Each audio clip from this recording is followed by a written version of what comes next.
Good day everyone. I am Sanchita from Arise Academy. Today I am here to introduce a special approach to learning science that we will be implementing in our classes. We have already started implementing it in our classes.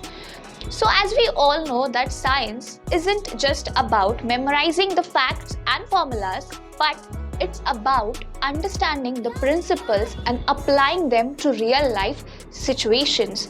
That's why I believe that having you, the students, teaching science lecture to your peers can be incredibly beneficial to your scientific education. Moreover, teaching a science lecture cultivates leadership and communication skills. That's why our classes, our team, Arise Academy, is giving an opportunity to our students to develop their public speaking abilities and refine their critical thinking, and to become more adept at conveying their thoughts and ideas in more clear and coherent manner. Lastly, teaching a science lecture encourages collaborative learning environment, isn't it?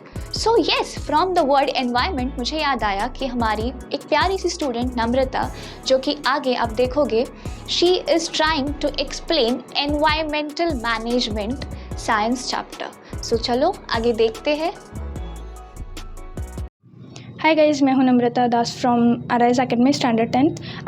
आज हमारा topic है science two का lesson number 4 environmental management. Environmental management में आज हम देखेंगे biodiversity. इसके 3 topic है. पहला टॉपिक है जेनेटिक डाइवर्सिटी, सेकंड है स्पीसीज डाइवर्सिटी, थर्ड है इकोसिस्टम डाइवर्सिटी. जेनेटिक डाइवर्सिटी में अगर हम देखें तो diversity among organism of same species is called genetic diversity. For example हम देख सकते हैं ह्यूमन में अलग अलग जीन्स होते हैं, इस वजह से हम अलग दिख पाते हैं, इसलिए हम उसे कह सकते हैं कि वो जेनेटिक डाइवर्सिटी में आता है. सेकेंड हम देखेंगे कि स्पीसीज डाइवर्सिटी में हम देखेंगे तो innumerable of species are in nature. क्योंकि अगर देखा जाए तो बहुत सारे प्लांट्स है, एनिमल्स है जो बहुत अलग अलग दिखते हैं, सेम स्पीसीज़ के होते हैं, इसलिए हम उसे कह सकते हैं कि वो स्पीसीज डाइवर्सिटी है.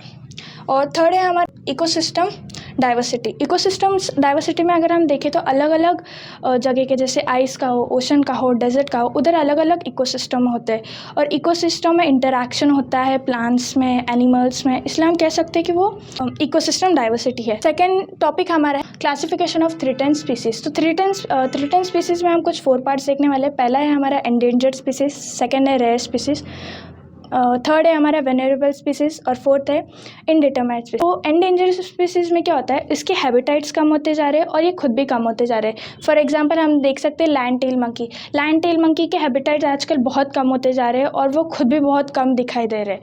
और सेकेंड हम देख सकते हैं रेयर स्पीसीज यानी कि जो कंटिन्यूसली कम होते जा रहे हैं और बहुत ही रेयर दिखने मिल रहे हैं. फॉर एग्जाम्पल हम देख सकते हैं रेड पांडा हम बहुत ही कम जगहों पर देख पा रहे हैं, इसलिए हमने उसे रेयर स्पीसीज में रखा है.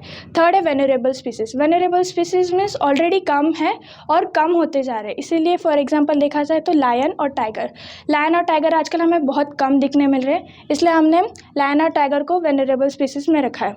फोर्थ टॉपिक देखेंगे कि इनडिटरमिनेट स्पीसीज मीन्स हमें ये एनिमल्स ज़्यादा मिल नहीं रहे हैं, इसलिए हम इसे काउंट नहीं कर पा रहे कि वो एनिमल्स कितने हैं. और फॉर एग्जांपल देखा जाए तो सिक्रू एक ऐसा एनिमल है जो हमें बहुत ही कम दिखाई पड़ रहा है और समझ में नहीं आ रहा है कि वो कितने हैं, इसलिए हमने उसे इनडिटरमाइनेट स्पीसीज में रखा है. और ये था हमारा biodiversity threatened species. Thank you.